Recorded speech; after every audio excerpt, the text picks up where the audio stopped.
Hello guys, and welcome to this video where I'm going to be showing you how to use the fire element effect on Higgsfield AI. So this is how to use it. So the first thing you have to do is to go to this website called higgsfield.ai, sign in, go to this section called visual effects, scroll and choose the fire element here. So once you click on it, you will be brought to a page like this where you'd see the subjects become engraved in fire, and you can use it for your effects here. So all you have to do is you can click on any of them here if you like that particular effect.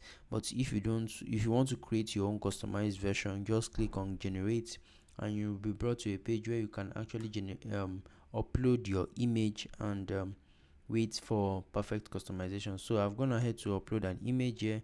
So you can always upload your image in this area and then describe the prompt you would like to see the effect you like to see. So you can describe it here, then you can choose the model version you want automatically. I will just advise you go with the model that have been inserted for you here and leave everything as it is, or you can just always adjust them to your preferred duration. The higher the duration, the higher the credits you be using. So this is an example of an effect I created.